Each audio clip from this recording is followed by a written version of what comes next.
Hi, thanks for joining me on this edition of In Focus on Whitewater Community Television's WGTV Channel 11. I'm Eric Marsh, Executive Director of Whitewater Community Television. Glad you're able to join me for what for me I know is going to be an informative time, because my guest is speaking about something I know absolutely nothing about. You could say that about a lot of things, but particularly about this one. It was back in, let me check my notes here, it was April, I believe, when the Richmond Parks and Recreation Department put out a press release. Parks Department secures partnership with Americorps NCCC. And then it mentioned that there were some young people coming to town. They would be doing some work for the Parks Department. We would be able to see what it was they did. I had heard about Americorps. Really didn't know much about it, had never researched it, but was excited about what these young people would be able to do. I know the Parks Department has been incredibly busy. I know that there's always projects there, just like here, that they set out to do that never completely get done, so having some additional hands would be good. But I thought it would also be great near the end to speak with someone from that organization. One, to give us some information about Americorps. What is it? Maybe there's some young people in this community that might be willing to do it. And then kind of find out a little bit about them, what they've been doing, how they feel about the community, that type thing. So we have with us Lauren Rawlins. Laura is originally from Texas? Yes, that's correct. Where in Texas? I'm from Georgetown, Texas, a little south. We're a little, am I south or north? I don't remember. Just about 20 minutes away from Austin. Okay. You were in school. Where'd you go to school? I went to university at Trinity University in San Antonio, Texas. Okay.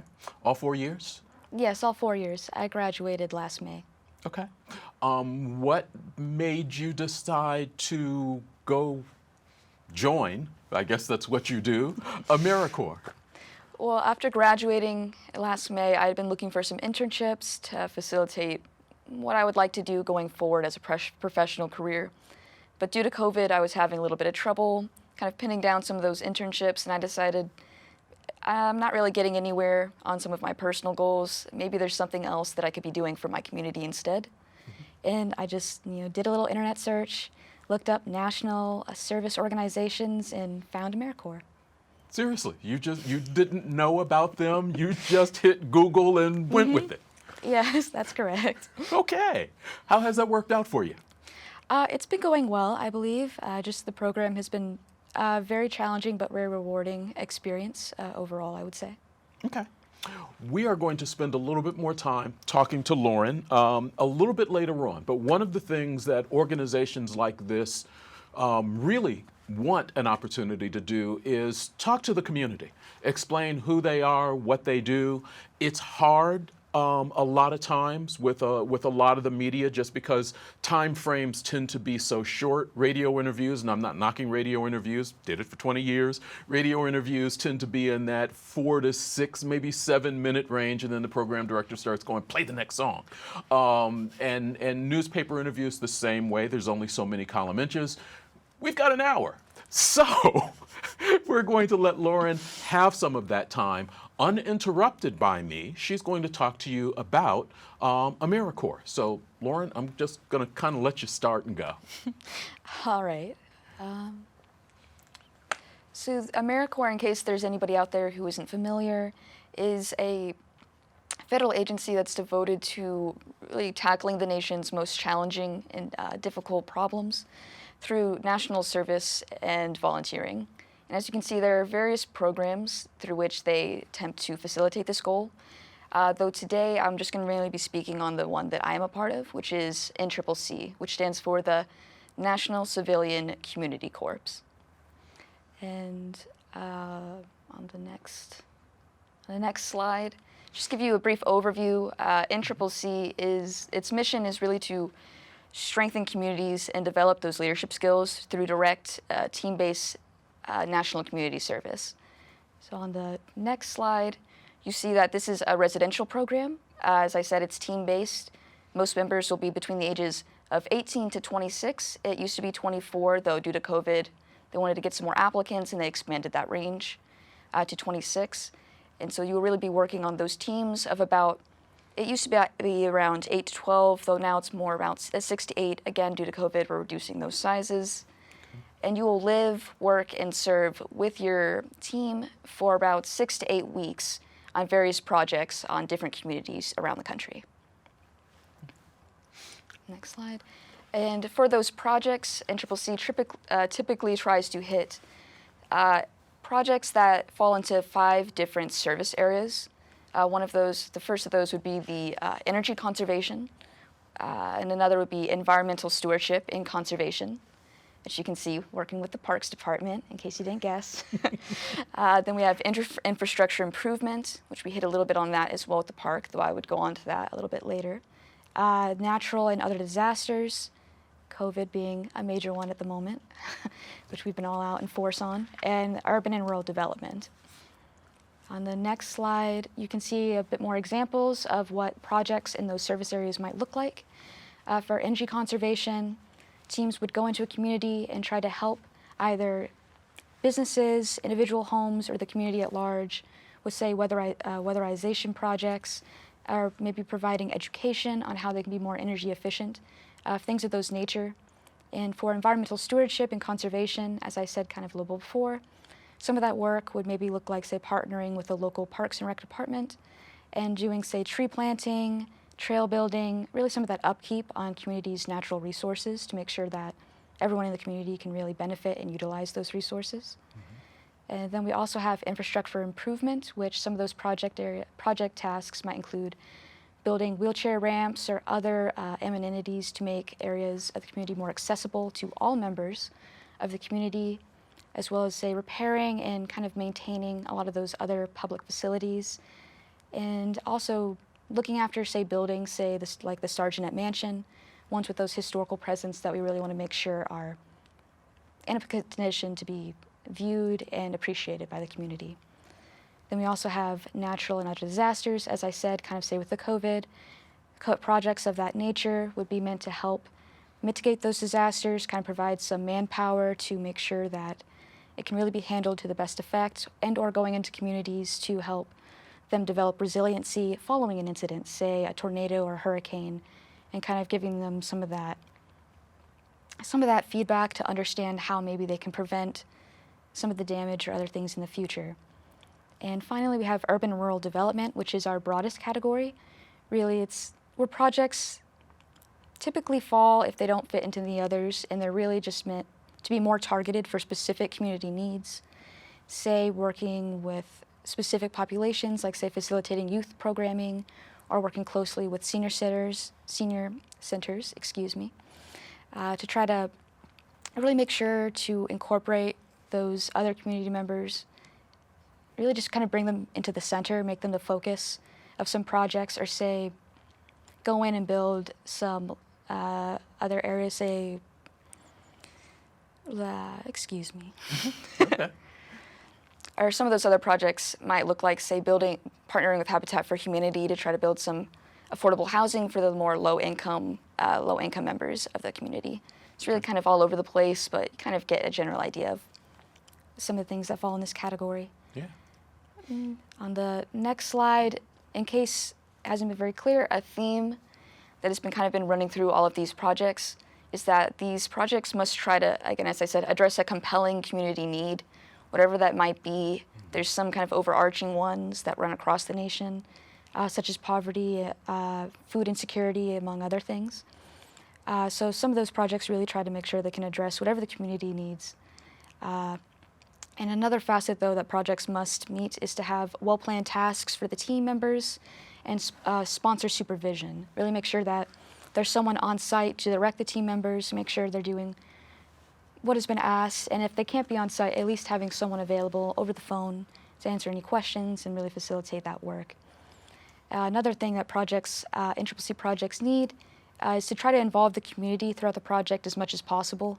With COVID, that's a little bit difficult. Usually that would take the form of trying to work with local volunteers and really, like I said, try to make that community connection. And the final thing that most our projects really need to incorporate is to provide opportunities for the members to grow and develop, which usually takes the form of an orientation, say learning some brief history about the organization, that they're partnering with in the local community, as well as training to really, members will get basic training on kind of some general areas first before they arrive, but then once they're on site and in their community, they'll get more specific training. Say here our team got training in chainsaws. That was fun. Yes, that was interesting. Very interesting for some of our members. On the next slide, you'll see some of the responsibilities kind of on the part of NCCC, as well as for the sponsor.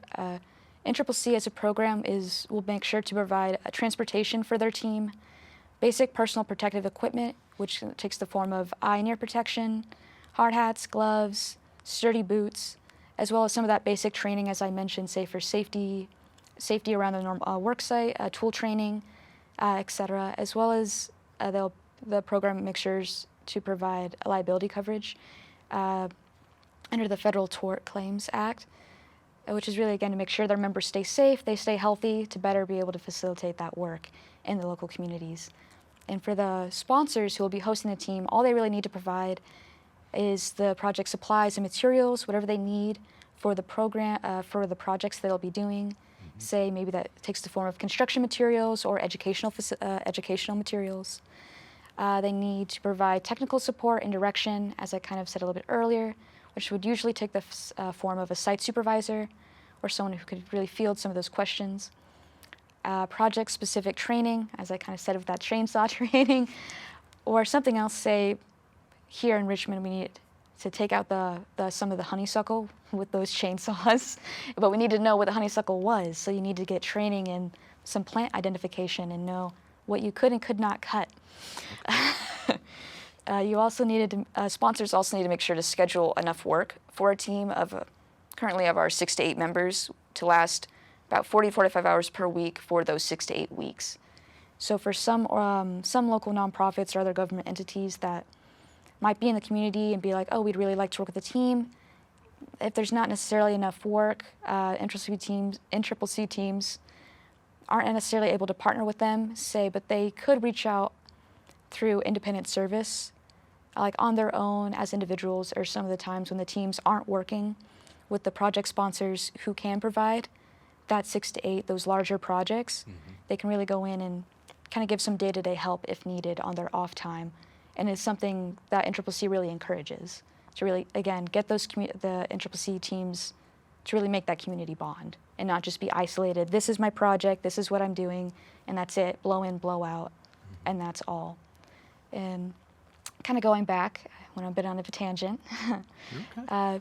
The sponsors also need to make sure to provide lodging for our members in terms of just a basic place to sleep. Our team's currently in Mary Scott Cabin, and that could also take the form of, say, empty school facility, an empty summer camp, the basement of a church, mm-hmm. really anywhere they can stick us where we can sleep safely and comfortably, and making sure that there's bathrooms available and showers, which don't necessarily have to be on site. We're currently showering at the pool down the street from Mary Scott Park.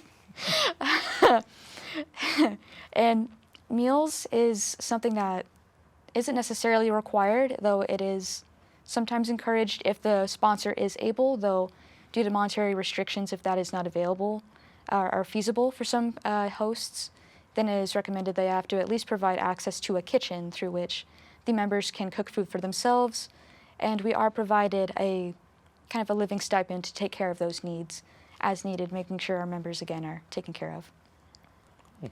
And on the next slide, kind of going into our COVID policies, which I've kind of already mentioned have really affected the way that we operate mm-hmm. As a program and just on an individual level, since teams are going into different communities all throughout their service.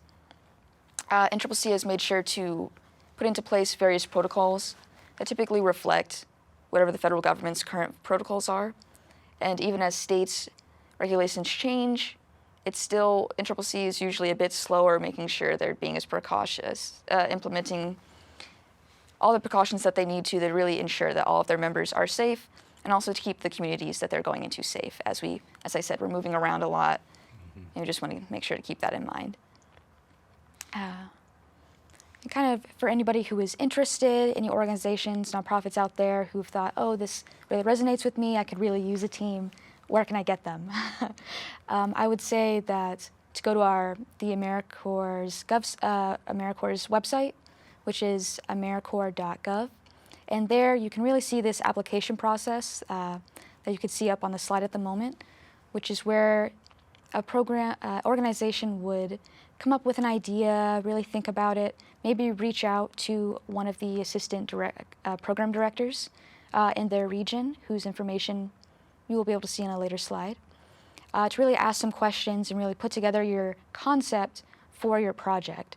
And then you would submit a document known as a concept form to Americorps to be reviewed, and then if it is approved, then that organization will be invited to submit an application, a formal application, in order to see about getting a team and really start implementing those steps to get the ball rolling and have someone come in the future. And on the next slide, you can see some of those dates in which organizations would need to get in that concept form, and then also when those application deadlines would be. And Americorps and CCC programs, they typically will have different sessions, a fall, winter, summer session, etc. And the deadlines for the concept form as well as the formal application will vary depending on when you're trying to see about getting a team to arrive on site. And on the next slide, you can really see some of that contact information that I mentioned earlier. For Indiana, if for any organization that has any questions about NCCC, Americorps, just the process of getting a team, you would reach out to Jeff Moore at his contact information, whether his phone number or his email, or again, going to our website, americorps.gov, to really see about answering those questions. You mentioned that you are, before we started taping this, you mentioned that you're the only team out right now. Did I get that right? We are one of the, my team is one of the teams in a larger class, Okay. which we are considered class 27A.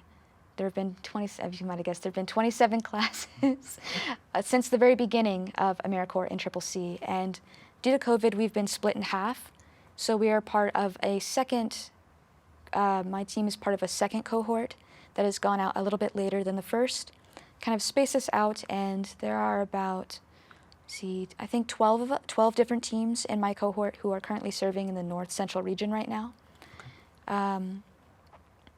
So yeah, we're kind of scattered all over, but yes, there should be around 20, I believe around 30 teams currently serving in our entire class, though I'm not completely sure since we have been split in half and we haven't had much cross communication since the program began. You all have really kind of finished up your time here in Richmond. You're hanging out till you move on to your next location. Is that normal for you? Would that be the way it happened, or has COVID changed even how you get from one place to another, or when you leave for one place to another? Well, typically after our last service day with our sponsor, a team will return back to our base campus, which there are 4 different base campuses based on the region throughout the United States. For the North Central region, which encompasses about 15 states, our base camp for our program is in Vinton, Iowa. And typically teams will, from wherever they are, they will drive back in their van. We have a 15-seater van to which we have to pack all of our things in and just move from location to location. But typically following the end of a project, we'll return back to Vinton, Iowa, and for about a week we'll go through what we call transition training. Well, we'll take the time to learn about the next community that we'll be going to, do any additional training that we might need on our own before going on site, as well as getting some refreshers for any other additional trainings that we might need. So because of COVID, fortunately, we've had to move to doing all of that virtually, which is why we have had to ask our sponsors to make sure that there is housing available for about a week after our service is done. So it's very unusual, though we're very glad that our sponsors have been accommodating in that way to make sure we still have a place to go and get that virtual transition done before we can leave to go to our next project. When did you actually start this? You said you graduated last year, probably assume last May. Did your Google search in, I don't know, when were you doing this search to figure out what the next step in your life was going to be? I was doing this search kind of back in August, September. I needed to get my application in by October. And a little bit after that, I heard back that I had been accepted, and typically service would begin in February. For the normal Corps members, for team leaders of a team, they start their training back in January. They need some additional time to really get that extra training and get a little bit of experience under their belt before moving on and meeting their team. Though I did not start until March, because as I said, my class was split in half, and I was placed into the cohort that started about a month later. Okay, so you started in March. What was your first, I assume Richmond was not your first stop. Did you have one or two stops before you hit us? Yes, this is only our second project. Typically, teams will have about 4 to 5 projects, depending on the length. And we had one project prior to this in Springfield, Massachusetts, in which we partnered with a local Habitat for Humanity to kind of help build some affordable housing for the low-income members of their community. Your first 2 jobs seem to have had a certain amount of construction, tearing things up. I assume that's not what you studied. How has the process, were you one of those that was marveling at the chainsaw training? Unfortunately, no. Only 3 of our members needed to be certified, a minimum of 3 of us, and I was not one. I did not necessarily want to do that. Other members were much more enthusiastic, and I let them go ahead. Though, yes, NCCC's programs are typically more focused on outdoor service, though there is a sister organization, sister program, known as the FEMA Corps, in which members of Americorps will partner with FEMA in order to kind of work more on disaster preparedness and readiness and going into those communities and doing more of the kind of back-end administrative work that kind of goes into that. It's among the teams, it's called kind of the indoor version of Americorps, and where NCCC is the outdoor version. Okay. You're here. You're talking to me. You're describing this. You did a radio interview with Rick Duncan from G1013. You've kind of been the communications person. Does the team split up duties? You mentioned a leader, so I assume that someone is kind of in control of you all. Are there other duties that have gotten broken up amongst the team members, and what are those, and how are those things decided? Well, as soon as our teams are formed and come together, we'll have a few weeks of training in which we all get the same training. Though around a week out, we will be expected to select one of several different what we call representative roles, which are really meant to help facilitate the development of different professional and leadership skills. As was kind of already, you kind of touched on, I'm the community relations representative. So it's really my role to help market the team, kind of be the face and the person who helps them interact with the local communities that they go into.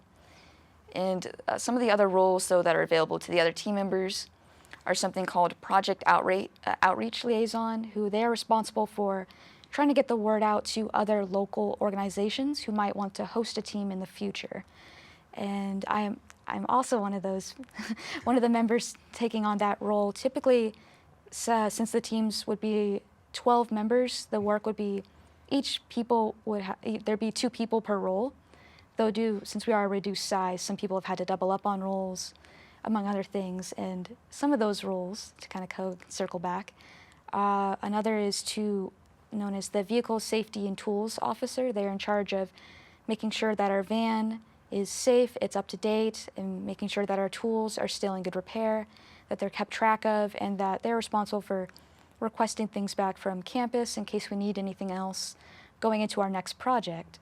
And another position is something we call service learning initiators, in which these individuals are responsible for facilitating the opportunities for which the team members can learn more about the impact of their service, why it matters to communities that are going into, some of the highlights of just the communities themselves, like who are the people that they're serving, and just so that they can really, again, form those community bonds and really get an understanding of what their service means. What has this been like for you?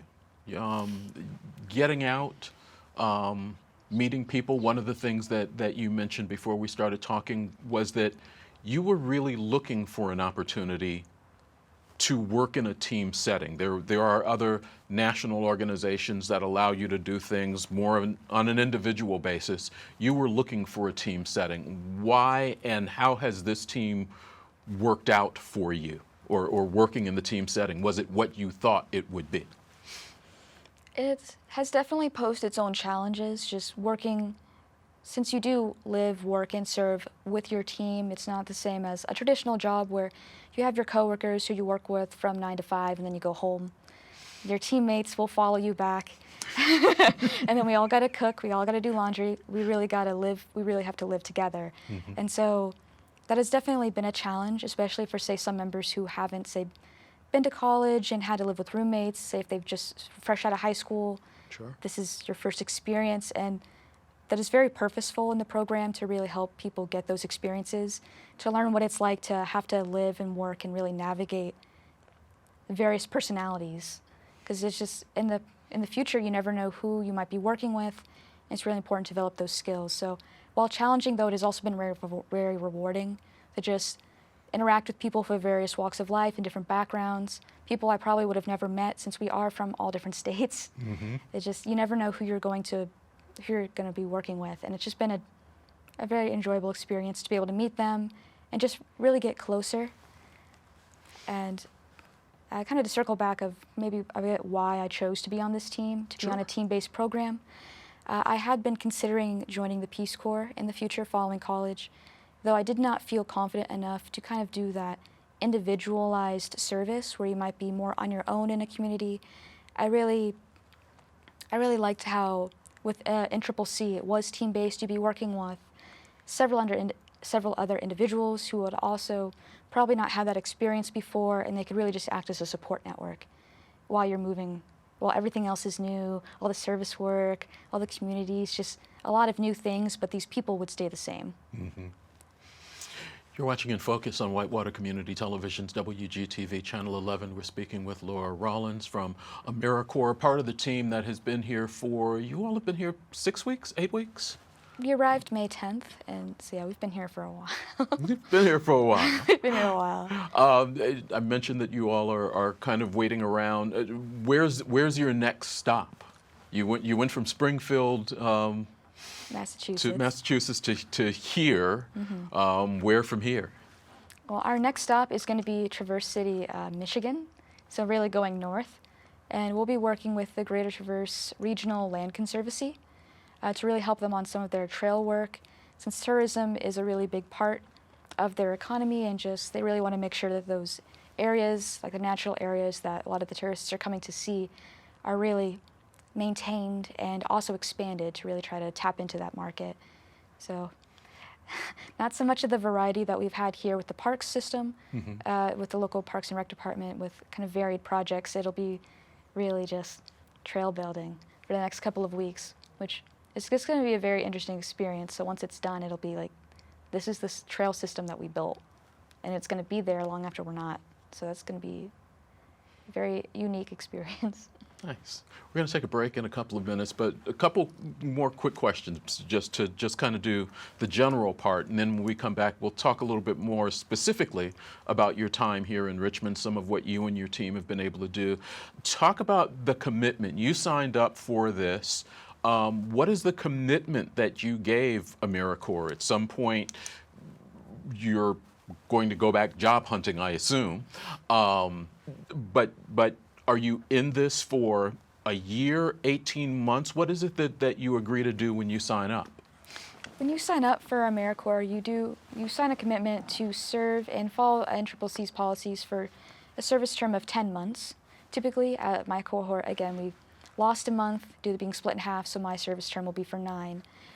Though that is typically about how long it'll run. And while you do sign a commitment, you are still free, members are still free to leave at any time. Say if they find a job opportunity or they realize the program isn't right for them, you aren't necessarily locked in, though the word commitment might make it seem that way. And if you do decide to leave, as long as members still fall between the ages of 18 and now 26, they are free to come back to serve for most 2 consecutive terms or 4 terms total, and still receive the same benefits that they would for serving in the program. What are, outside of some of the personal things that you get, what are some of the benefits to signing up and doing this? Well, one major one for some people is the guaranteed food and housing for 10 months. Gotta like that. No bills for 10 months. Though one of the main benefits, though, that NCCC really tries to help promote to young adults is that if you do serve for the full 10 months, you will receive an educational award to which you can apply for. You can parcel out as you want for up to 7 years. You don't need to use the whole thing at once.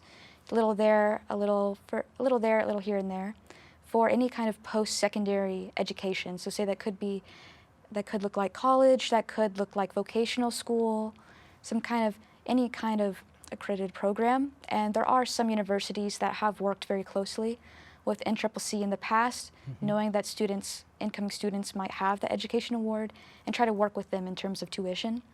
That is a more case-by-case basis, though it is something for, say, anyone who's interested in potentially joining NCCC to kind of keep in mind that there is that benefit, in addition to kind of those indirect professional development opportunities that I've kind of mentioned.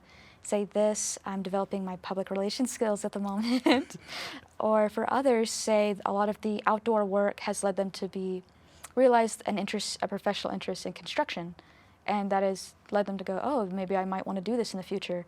And they've started looking into those programs where can I apply my educational award to. Is it something that you think you would continue to do for another term? Have you enjoyed your experience? Do you think it's something you might continue? While I have enjoyed the experience, I do think just because I am kind of among one of the older members, I would choose to go into the job market with the experience that I have gained and really try to pin down those opportunities. This was I'm considering it a bit of a gap year while I decide if I would like to go on to grad school or directly into the workforce. Though for others, they might consider to stay. One of our members is a past FEMA Corps member. Their term of service was interrupted last year due to COVID, and they're like, I really wanted to get the full experience, and they decided to come back. Okay. Did you volunteer much when you were in high school or college? Did you do a lot of volunteering, various groups? For me, volunteering has always been an integral part of my life, something I was raised with. So growing up, my parents tried to make sure we really exposed the opportunities, whether it was working at the local animal shelter or going to the local senior citizens, local senior housing, to really just interact with different people in the community. And in high school, I did try to keep that up. In college, while I didn't have as much time, I did try to be a part of our local volunteer club to really keep that on my radar, though I did kind of regret that I didn't have as much time as I would have liked. So again, that's part of why I was like, I don't have a job right now. Maybe I can go do a service program. Gotta like the way you think with that. We're going to take a break. We'll be back with more of Lauren Rawlins, finding out about Americorps and specifically what they did here in Richmond. We'll do that when In Focus continues on WGTV, Channel 11.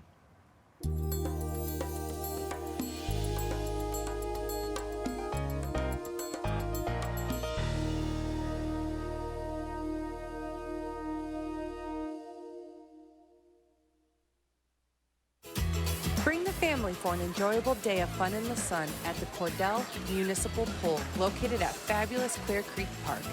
This summer, the pool will feature a brand new figure-8 slide, a 1-meter diving board, and a kiddie slide, along with everyone's favorite drop slide and a zero-depth entry splash pool for the little members of the family.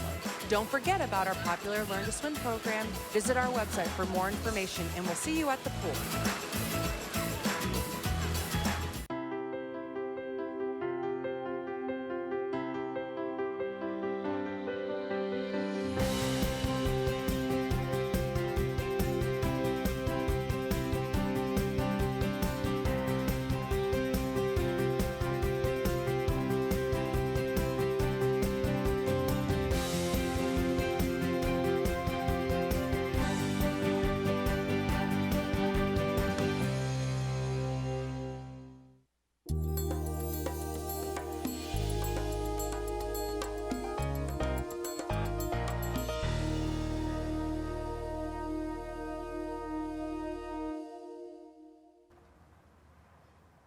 Welcome back to In Focus on Whitewater Community Television's WGTV Channel 11. I really do appreciate you joining us for this conversation, whether you're watching 6 o'clock on Thursday, 10:30 on Thursday, whether you're watching a replay on Saturday or Sunday, maybe you're watching the video on demand on WGTV Online, or maybe it's Sunday morning and you're just listening to the audio on 101.3 or ESPN Radio, 1490 and 100.9 WKBV. We do appreciate you joining us. Our guest today is Lauren Rawlins with Americorps. She has been in town since May 10th or somewhere in that general range with a group of, once again, how many of you all are there? Currently, there are 6 of us. 6 people that have been doing some work for the Richmond, for our community through the Richmond Parks and Recreation Department. How's that for an explanation? When you all were told you were coming to Richmond, and you said that you all normally would go back to Iowa, find out a little bit about the community, what you were going to be doing, what were you told before you got here? Well, we did receive the application that the Parks and Rec Department had submitted to Americorps, though it's also part of our responsibility during that transition period to do some research and really learn about the community and our sponsor, as well as just the people that we would be serving before we arrive, just so you're not going in completely blind. And you try to understand some of the social issues and that you're helping to address and the impacts that you hope to achieve. Okay. And was there anything that you saw that intrigued you or went, uh-oh, this is going to be interesting?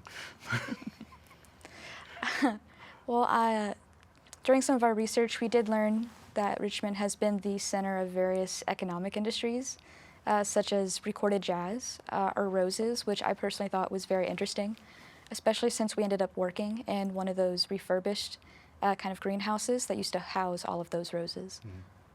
Cool. Talk about your team members. I may be putting you on the spot here, but you've been with them for a number of months.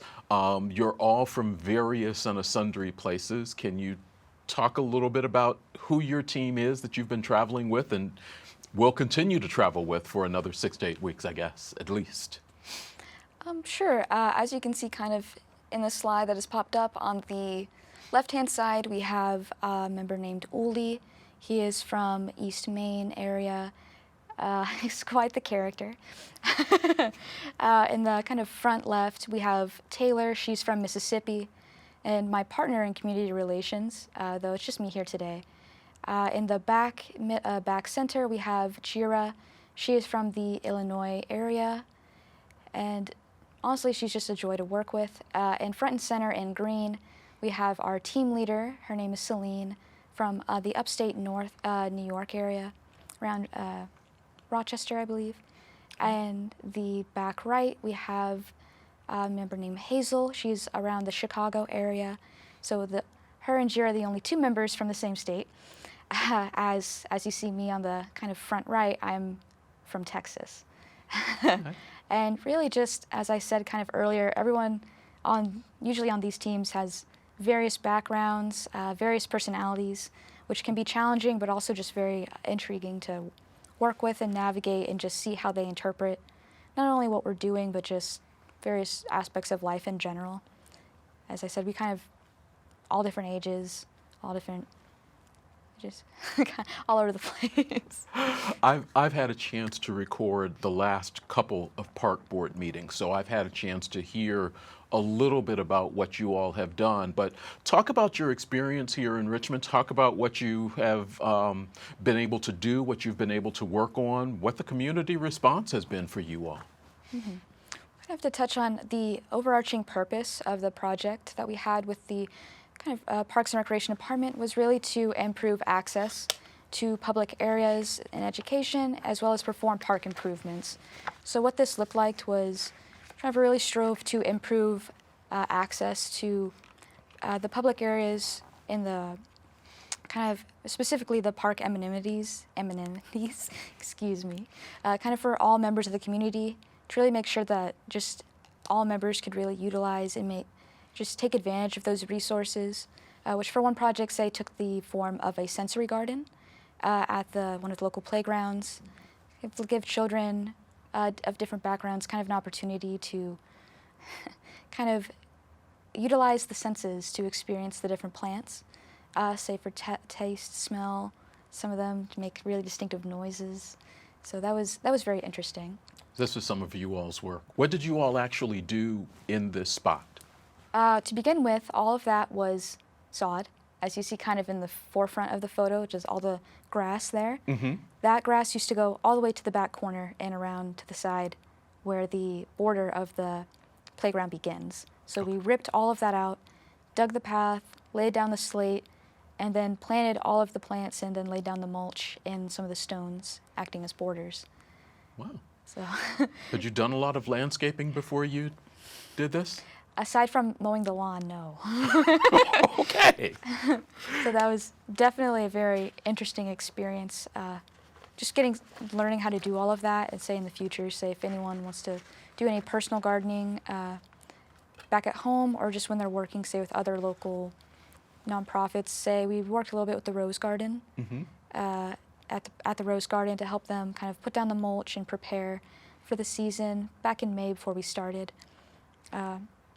That was definitely a very rewarding experience. And before we kind of go into some of the specifics, I just wanted to circle back Sure.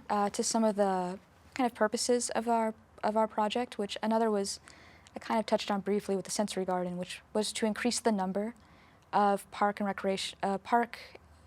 recreational facilities that are available to the community, Right. which also took the form of us kind of developing a wedding venue out in Springwood, or say opening up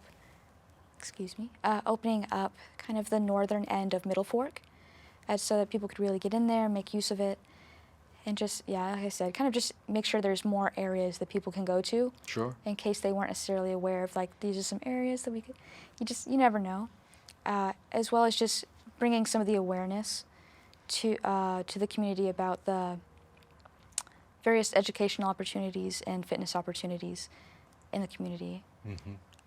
So as I kind of already stated, one of the initial projects that our team worked on was some upstairs restoration at the Charles House, kind of during our first week, and we were really trying to make that space ready so that the Parks Department could have a place to house their interns, and in the future it'll be housing one of their incoming employees while she's looking for a home in the Richmond community. So it's already been being put to use Nice. pretty soon. As you can see from some of the photos, some of the work that we did was we had to sand down the floors, kind of take out some of the old carpet. It had been left kind of closed for several years, just being used as storage. So you can imagine how it was in there. Trying to make sure to install some modern plumbing, getting a sink and a shower head to go with the bathtub, and putting down some trim and baseboards around the sides. You can kind of see in the bottom left-hand photo. And you'll be able to see the kind of before and after of some of that work on a later slide. So Okay. to kind of touch on kind of the project that we did kind of following that, it was very different. Instead of being inside the Charles House all day, we were out at Middle Fork. As I said, kind of really putting those chainsaw skills to use and ripping out all that honeysuckle. Just pulling it up the slopes, chopping it down to size, and then throwing it in the wood chipper. And then making sure to spread all that out and just really make that area, like I said, accessible. And you were not familiar with honeysuckle. No, so that was one of the first skills the rest of us had to learn, which is, what is it? Why is it bad? What does it look like? Okay. Don't chop down any native trees that we want to keep. just the honeysuckle. Cool. Some of the other work that you all were able to do. Talk to me about the amount that you all were able to pull out, because I kind of saw a before and after photo, Mm-hmm. and you all got a lot of I mean, we saw it with the sensory garden. Mm-hmm. Photos with the before and after. You mentioned the Charles House already being used by someone. How is it to go into a place, a community that's not really yours, transform something, and then before you leave, really see it being used? How does that make you and the team feel? That has definitely been one of the most rewarding aspects of this project. And I know that the Parks and Rec Department really strove to purposefully give us those sort of projects so that we can really visually see the impact that our work has been doing. And I know that I've personally appreciated it. The team itself has also just been really thankful for that aspect of this project. And it's been amazing to be able to see not just the effect in like the having reached our goals, but to just see the community's response. Because I know our team took advantage of the local kayaks and canoes available to us, and we went down we went down the river, and we noticed we went by Middle Fork and we didn't recognize it at first. It was just Even though you'd spent hours and hours? We saw people fishing, and a lot of the geese were already there, and we're just like, oh, okay. You kind of notice it on the right-hand side, and then like, oh wait, there's in front of us, there was the bridge and like some logs that we had cut and set down for some of the fishers we hoped to come so that they could use. And we're like, oh, wait a minute. We were just here. What? We did that. We did that, yeah. And it was honestly just amazing to see the community just not only just acknowledge the work, but just immediately take advantage of it and start using it. And I know that another kind of impact that this had was that Reed Health decided to adopt the area and to go out every once in a while and kind of keep up the area that we have taken the time to kind of have it reach this point to really make sure the community continues to go back. Okay. You mentioned the sensory garden. One of the other things you mentioned was a wedding area in Springwood. What was that? You all spent a lot of time in the great outdoors. Yes, out at Springwood, we were responsible for kind of taking, repurposing where the old Eco Lab or it was the Adventure Lab used to be, that the park system had, that they had just demolished, and it was just a concrete slab when we got there. And then they asked us, all right, make this a wedding venue. We're gonna build these structures, we're gonna build some benches, repurposing some of the telephone poles that they had taken down in Springwood, and just repurpose some of the wood that they had left over from building, I believe, a dock. And yeah, they just said, go at it. You put it together. We'll throw in Nate Davis as your site supervisor, and we'll just see what happens. And our team, we did not really know what to expect. We had, we got a blueprint, and we're like, this is what it's going to be. And it was definitely a lot of work, but it was a very, I keep saying rewarding, but it was just being able to be a part of every aspect of that project, from using kind of not really a flamethrower, but like a weed burner to kind of heat up some of the tiles that had been left over from the demolition, to scrape all those off, get all the dirt and grime off of the concrete slab, take a cement grinder to it and really polish it up. My team leader spent about 15 hours on that. Whoa. It was a lot of work. And then, like I said, just cutting all of the wood down to size, building the rafters. We cut all the pieces with the scrap metal to be used for the roof, did all of the landscaping around the area, and then put in all the plants, laid the slate, and we had to sometimes pause that project due to the weather. Sure. We were in the middle of laying the slate path. We had just started, and then it started raining when we had that tornado warning recently, and we're like, oh no, we're not done. We're not done yet. But yeah, that's definitely the project we've spent the most time on, but we're very glad that we were able to see it to completion. We finished it on our last day of service. Wow, it looks great. Yeah, it's beautiful. We've just been, like I said, so glad to be able to be a part of this, and that it's going to be used soon, since one of the park staff has said that she's planning her wedding for there. Nice. You mentioned the community members. Talk about how much, if any, you all have really had a chance to interact with people in the community. Did they seek you all out? Did you all seek to go places where you could talk about the group and why you were here? And what has the response been to the community, from the community to you all? Overall, the community has been very welcoming, which is something that our team has been very grateful for.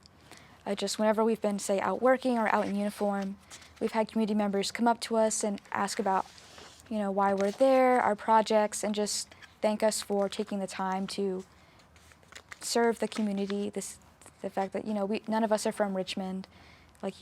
We're from all over, and just taking the time to come to this community and put in the effort to do something for them. It's just a lot of the community members have come up, as I said, and thanked us for our service. We've also had some of them take us out to dinner, or not, well, with COVID, that means delivering dinner. Sure. But just we've really felt the appreciation, and that it's just been great. And also just to see the community like I said, kind of take up those initiatives, such as I said, Breed Health, to kind of continue the work that we've been doing. And some of the ways that we've been trying to interact with the community have been, say, we appeared at one of the Jazz baseball games recently. Taylor, one of our members, threw out the first pitch, which was quite an experience. We didn't have a ball at first, and they're looking at us, we're like, we don't have a ball. I'm throwing air. We had to quickly get one. Or we also kind of partnered at one of the day of services, the day of service that the Seton schools were putting out. Yeah. I think they believe they call it the Seton Branch Out Day. And we really took that opportunity to mention Americorps and Triple C, and in case there was any of the students who might be interested, kind of put it on their radar that that's an option. Just, you never know if they'd like a gap year, say like that I'm taking, to really consider their options, or maybe get those professional skills and the education award. Just really put out the word. And we have also, through the help of our sponsor, the Parks and Rec Department, been able to connect with a lot of the local nonprofits. We recently spoke at a sip and chat over at the Star Jeanette Mansion, in which we got to speak with around 8 to 10 different local nonprofit leaders, and that was definitely one of the more direct ways I feel like we've been able to really form those connections. So yeah, that's Okay. We've got about 5 minutes left, and I hope I'm not going to throw Ryan a curve, but I know that at the last Parks Board meeting, the team was asked what some of their favorite jobs were to do, and we're going to see what their answers are so we can hear from the rest of the team members. yeah.